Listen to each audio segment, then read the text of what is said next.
Alors bonjour, je suis donc Marc-André Coton, l'un des rédacteurs de votre magazine favori, PEPS, et avec Sylvie Vermeulen, j'anime le site Regard Conscient, que vous connaissez peut-être, consacré à l'impact du vécu de l'enfant sur la vie de l'adulte et sur la société en général. J'ai aussi récemment publié un livre, Au nom du Père, dont nous allons un petit peu parler. Mais ce que j'aimerais faire avant tout, c'est essayer de préciser avec vous ce qui caractérise la conscience de nos enfants et les conséquences du déni de cette conscience. Car je pense que c'est bien de cela qu'il s'agit lorsqu'on parle de violences faites aux enfants, un déni de leur conscience. Vous allez voir que l'engagement qui nous réunit ici, pour leur bien-être, mais aussi pour nous, comporte une dimension collective qui fait de la parentalité un véritable levier de transformation sociale. Mais commençons par le début. Vous connaissez certainement cette image, extraite du livre de Frédéric Le Boyer, Pour une naissance sans violence, paru en 1980 déjà. Elle montre un nouveau-né paisible, sans masque de souffrance, nous dit Le Boyer, serein parce que comblé. Il vit dans une continuité de conscience dont témoigne cette belle expression. Son cerveau est immature, prétendent les neurologues, mais nous sentons que son être est là, tout entier. Il a seulement besoin de la disponibilité de sa mère, de la sécurité de son père pour grandir. Sa conscience est donc faite de sensibilité à ses besoins vitaux. Mais lorsqu'il cherche le sein de sa mère, il forme déjà les bases de son rapport au monde. Sa mère est-elle ouverte et accueillante, ou au contraire indisponible, parce qu'absorbée par ses souffrances à elle? Son père sait-il l'enjeu de ces instants d'intimité? C'est tout le processus d'attachement dont nous connaissons l'importance pour l'équilibre psycho-affectif de l'enfant. Alors que se passe-t-il pour lui quand cette continuité est rompue, comme ici dans une salle d'accouchement? L'enfant garde en mémoire l'empreinte d'un arrachement relationnel, c'est-à-dire une rupture dans la réalisation de sa conscience. Une rupture qui est la première de beaucoup d'autres, puisque l'enfant débarque dans une famille qui porte une problématique. On verra tout à l'heure quel sens on peut donner à ce mot. Il doit donc s'adapter pour survivre, ce qui revient à gérer ses souffrances, et là aussi, nous allons voir comment. Partons donc du principe que l'enfant naît conscient, et que sa nature consciente s'exprime d'abord par sa sensibilité. S'il n'est pas entendu dans ses besoins, il manifeste une frustration, voire une détresse. Ce ne sont pas des caprices, mais bien les signes qu'un processus naturel a été contrarié, et cela constitue une empreinte. Pour tenter de résoudre cette empreinte, il va rester attaché à manifester ce qui a fait obstacle à la réalisation de sa conscience. Par exemple par des schémas de comportement qui semblent déroutants de prime abord, mais qui reflètent exactement la manière dont ce processus a été entravé. Nous avons là une dimension qui nous ramène à la parentalité. Comment être à l'écoute de mon enfant, sachant qu'il manifeste des souffrances que j'ai contribué à engendrer? C'est pas évident. C'est la raison pour laquelle il est important de comprendre les mécanismes pour prendre un petit peu de recul. Je vais tâcher de m'en expliquer en faisant un petit détour par les neurosciences. Que se passe-t-il dans la tête d'un enfant confronté à la frustration de ses besoins, à une situation blessante pour lui, voire à la violence des adultes? Sur cette question, je fais référence aux travaux du Dr Murray Salmona, auteur du livre noir des violences sexuelles, qui rappelle que l'enfant ne comprend pas ce qui lui arrive. Il est littéralement sidéré. En cas de stress extrême, son système nerveux n'a pas la capacité d'intégrer l'impact occasionné, car sa vie est en danger. D'ailleurs, quand un adulte reconnaît avoir été violenté dans son enfance, il rajoute souvent « je n'en suis pas mort ». Je pense que ça ramène à cette peur de mourir, justement. D'après plusieurs études, les enfants maltraités développent un symptôme de stress post-traumatique tout à fait comparable à ceux de soldats exposés au combat, c'est-à-dire l'intensité du traumatisme pour le jeune être humain. Pour saisir ce qui se passe, voyons donc comment réagit le cerveau en cas de stress intense. Dans la zone profonde du cerveau, en rouge sur le dessin, vous voyez l'amygdale cérébrale, qui permet à l'organisme de répondre rapidement à une situation de danger, le centre de la gestion des crises, si vous voulez.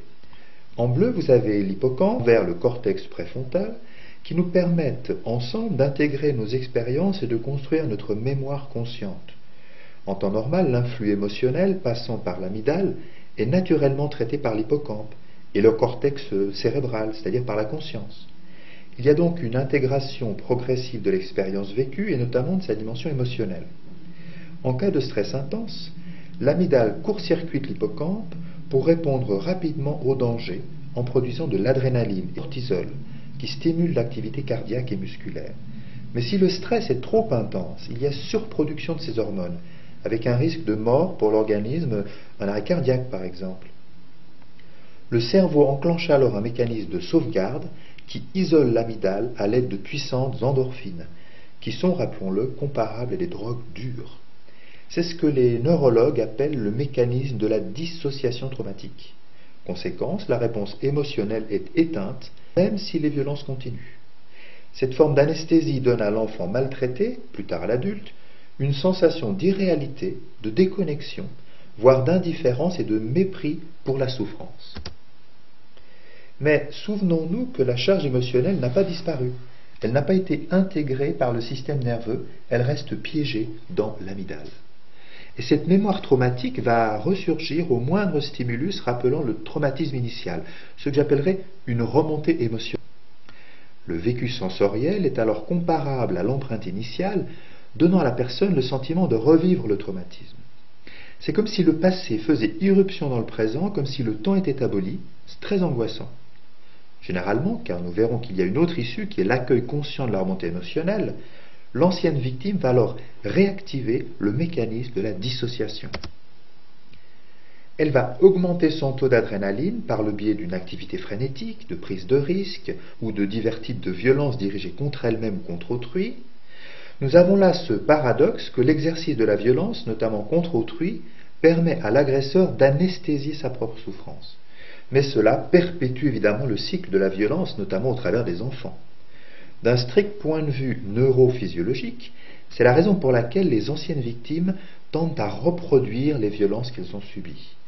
Mais d'un point de vue plus large, ces remises en scène sont aussi une manifestation du déni de leur être, et cette souffrance peut être reconnue, accueillie consciemment.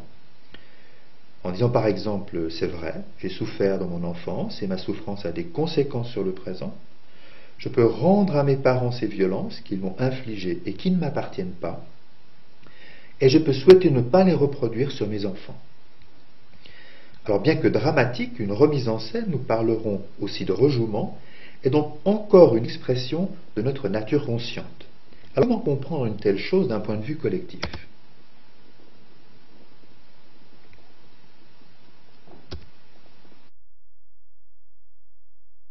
De partir de cette image historique, issue de la propagande allemande d'avant-guerre. Elle était prise en 1932 par Heinrich Hoffmann, le photographe de Hitler, au siège du parti nazi de Munich. Ces jeunes gens semblent fascinés par la figure d'un père à la fois attentif et déterminé, apparemment bien disposé à leur égard, un père qu'ils n'ont pas eu précisément, et qu'ils projettent compulsivement sur leur leader, qu'ils idolâtrent. Bien sûr, on connaît la tragédie qui s'ensuivit. Nous savons également que cette fascination découlait d'une autre tragédie, celle de leur enfance, si bien illustrée par le film de Michael Haneke, Le Ruban blanc. En l'occurrence, la mémoire traumatique de ces jeunes Allemands a été réactivée dans le contexte de l'entre-deux-guerres. C'est la mémoire des coups et des humiliations qui les a fait soutenir Hitler et justifier une guerre totale. Catalysateur d'adrénaline. Ce mécanisme de projection de souffrance individuelle, refoulé sur la personne d'un dirigeant idéalisé, peut être analysé dans d'autres contextes. Le plus récent est peut-être la proclamation, il y a quelques semaines, d'un État islamique en Irak par les djihadistes d'Abu Bakr al-Baghdadi qui vient d'être nommé calife. Ces mêmes dynamisation du père, de projection de la haine sur une cible émissaire, de sacralisation de la violence peuvent être décryptés dans le contexte arabo-musulman. Ce fanatisme étant nourri par un profond mépris pour l'enfant qui caractérise l'éducation des fondamentalistes. Mais ce qui nous intéresse ici, ce sont des mécanismes. Nous avons donc cette mémoire traumatique qui résulte du déni de l'enfant et de ses besoins, déni manifesté par des violences exercées contre lui et plus ou moins reconnues comme telles, et nous avons ce processus de manifestation qui prend la forme de passage à l'acte, de mise en scène, parfois violente, que j'ai qualifié de rejouement pour insister sur le fait qu'il sollicite notre conscience. C'est parce qu'il a été gravement brutalisé et humilié par ses parents qu'Hitler s'est vengé sur les ennemis de la nation allemande.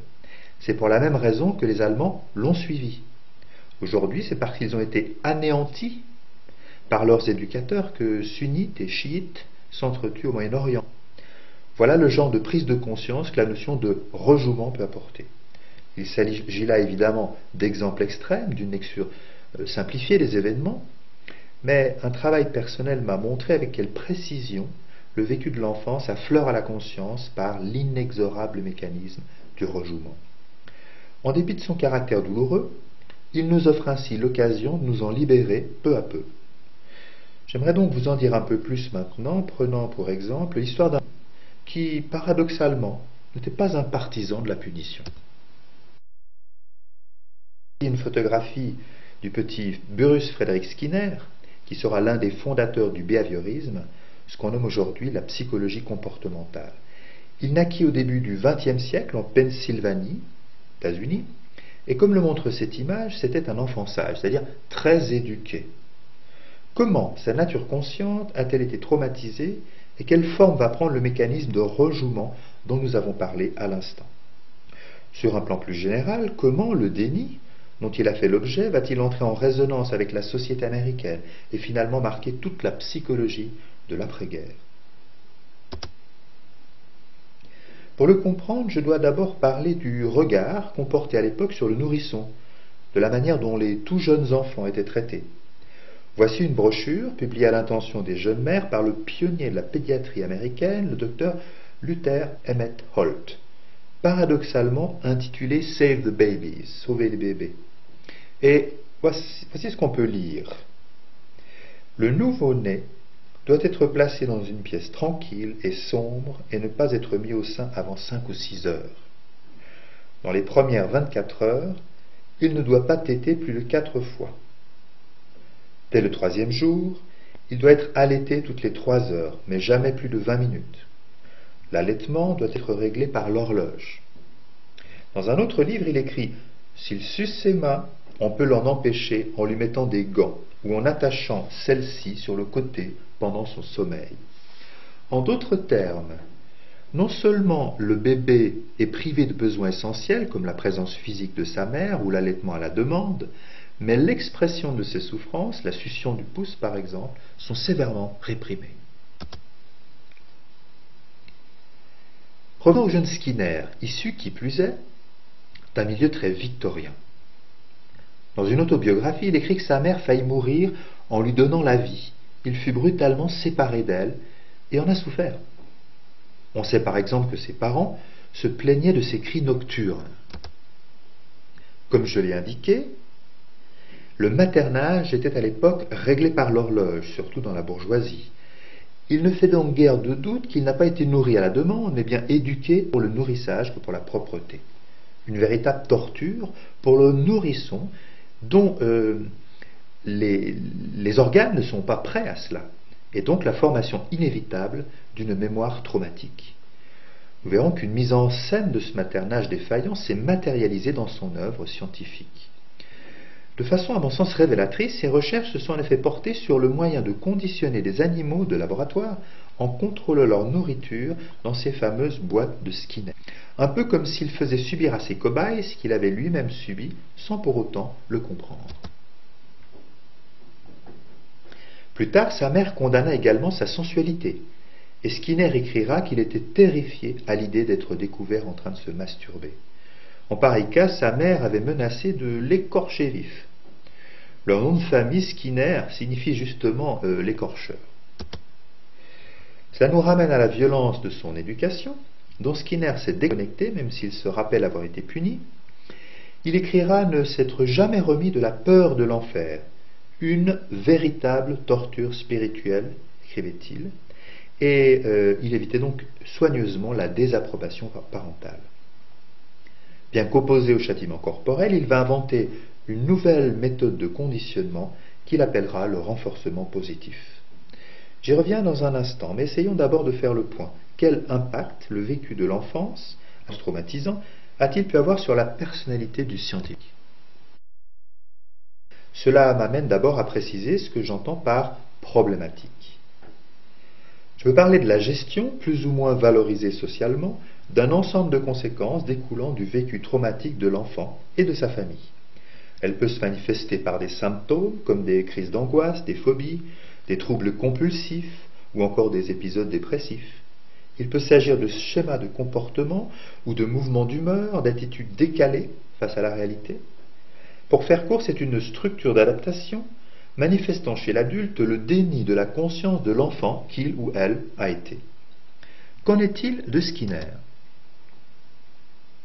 C'est un homme coupé de ses sentiments, qui expérimente sur des êtres vivants les effets de la privation de besoins essentiels comme la nourriture ou le contact physique. En fait, il cherche à les dresser puisqu'il parvient à faire danser un pigeon grâce à ce qui est le conditionnement opérant. Y a-t-il un rapport avec les privations et le dressage éducatif qu'il a lui-même subi? Je le pense en effet, car son obsession le conduira à faire de même avec sa seconde fille Déborah que l'on voit ici dans son baby tender. C'était une sorte de grande couveuse vitrée et isolée, équipée d'un chauffage et d'air conditionné. Skinner y plaça l'enfant dès son retour de la maternité, la privant largement de contact avec sa mère. À 11 mois, elle y passe le plus clair de son temps. Et Skinner remarquait qu'elle avait ainsi une chambre à peu de frais. Plus intéressant d'après lui, il pouvait modifier le comportement du bébé à sa convenance. En augmentant légèrement la température, Skinner observait que l'enfant dormait plus longtemps. En la rabaissant au contraire légèrement, il pouvait faire taire ses pleurs et ses protestations.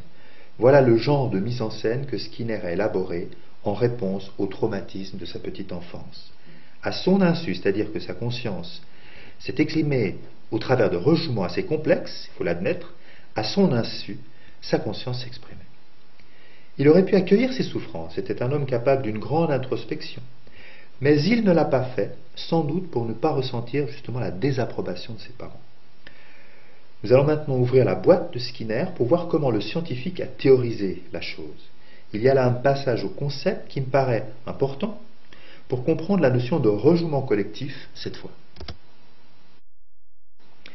Sur la base d'expériences innombrables calquées sur ce même dispositif, Skinner va finir par se convaincre que tout ce qu'expriment les organismes vivants peut être conditionné, à condition justement, car les mots ont un sens, de jouer avec la frustration de leurs besoins essentiels. Dans son ouvrage Science and Human Behavior, donc le comportement humain et la science, il écrit par exemple: il n'est pas vrai qu'un cheval peut être conduit à l'abreuvoir, mais qu'on ne peut pas le forcer à boire. En lui imposant d'abord une privation sévère, on peut être sûr que l'action de boire se produira. Skinner suggère de le priver d'eau ou de lui donner du sel. Alors le cheval se dirigera de lui-même vers l'abreuvoir, sans qu'aucun coup de cravache ne soit nécessaire. Bien qu'opposé au châtiment, Skinner théorise donc une forme de répression qui se révèle être une manière plus sournoise de punir, car les contraintes exercées ne sont pas apparentes. Ce qui me paraît important de relever, c'est que Skinner décrit ici la base sur laquelle il a lui-même été domestiqué, si je peux dire, le fameux enfant sage que nous avons vu tout à l'heure. Sur un ensemble de frustrations, il a répondu par désespoir aux exigences de ses parents. Évidemment, c'est aussi ce que vivent nos enfants, qui sont d'autant plus manipulables, par exemple avec des récompenses, qu'ils ont souffert de manque. Certains éducateurs présentent d'ailleurs le renforcement positif comme une continuité logique des châtiments corporels appliqués aux jeunes enfants. Je vous cite par exemple l'un d'entre eux, le psychologue américain James Dobson, qui écrit: « Le renforcement verbal, entendez flatterie, flagornerie, devrait imprégner toute la relation du parent à l'enfant. Son livre « Osez discipliner vos enfants », toujours édité, s'est vendu à 3,5 millions d'exemplaires aux États-Unis. Vous avez là un exemple de déni collectif de la conscience enfantine et donc d'une mémoire traumatique collective. Mais voyons jusqu'où peuvent transparaître les conséquences de ce déni. En 1950, à la suite des travaux de Skinner, des psychologues expérimentent secrètement les effets de la privation sensorielle à la demande du gouvernement. Ici, un volontaire est placé dans une boîte obscure destinée à supprimer presque tout stimulus sensoriel. Remarquez qu'on lui a enfilé des gants pour qu'il ne puisse pas se toucher, ce qui rappelle les conseils du Dr Holt aux jeunes mères, un demi-siècle auparavant. On découvre qu'après 4 heures de ce traitement, le sujet n'est plus en mesure de suivre un raisonnement logique. Après 48 heures, il éprouve des effets comparables à ceux de puissantes drogues. Ses repères existentiels volent en éclats. On incorpore bientôt ces découvertes au manuel de torture utilisé par la CIA durant la guerre froide. Les psychologues les affinent pour entraîner les jeunes recrues à augmenter leur résistance, comme sur cette image. Je vous lis ce qu'a vécu l'une de ces recrues parmi d'autres supplices. J'étais enfermé dans une toute petite boîte. Il passait de la musique thaï, une sonnerie de téléphone, ce genre de choses, et pendant tout ce temps, il ne vous laissait pas vous asseoir. Une fois dans la grande boîte, il vous mettait en position de stress. Il vous faisait tenir vos bras en l'air et vous harcelait. Une journaliste du New Yorker dira que c'est là que le virus de la torture s'est propagé. Lorsqu'on leur en donnera l'ordre, ces soldats seront en effet disposés à reproduire les mêmes tortures sur les détenus soupçonnés d'activités terroristes, puisqu'ils devront gérer leur mémoire traumatique en devenant des bourreaux. Remarquez l'insensibilité du spectateur sur la droite, coupé de ses émotions, occupé à faire des photographies. Cette même déconnexion explique sans doute que, d'après un sondage, près de la moitié des Américains ont soutenu la torture dans le contexte de la guerre contre le terrorisme. Voilà. En prenant pour exemple des faits un peu éloignés de nous, j'ai voulu vous montrer quelles conséquences pouvait avoir à la fois le déni de la conscience des enfants et la persistance des adultes dans leur aveuglement. On pourrait évidemment trouver d'autres exemples, j'en cite de nombreux dans mon livre, mais je pense que l'essentiel est d'en comprendre les mécanismes. Déni égale mémoire traumatique égale nécessité de gérer cette mémoire en rejouant plus ou moins les traumatismes subis. L'alternative étant l'accueil conscient de nos souffrances. C'est pourquoi je terminerai par cette dernière image qui nous ramène à ce qui nous réunit ici.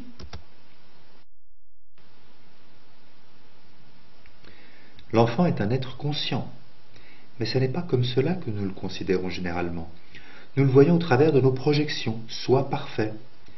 Il a besoin d'écoute, de sécurité émotionnelle pour grandir, et s'il n'est pas entendu dans ses besoins, il s'adapte. Mais ce processus d'adaptation est générateur d'une problématique particulière. C'est cette dernière qui est encore une manifestation de sa nature consciente, susceptible d'être prise en compte et résolue. Mais ce qui permet cette résolution, c'est la conscience des adultes qui l'entourent, et en particulier, bien entendu, ses parents. D'où l'importance de s'interroger sur nos propres souffrances d'enfants et de dégager les empreintes qu'elles nous ont laissées. Considérant les violences qu'occasionnent les rejouements de ces souffrances d'un point de vue collectif, ce devrait être une priorité nationale, il me semble. Voilà, je vous remercie pour votre écoute et vous passe maintenant la parole.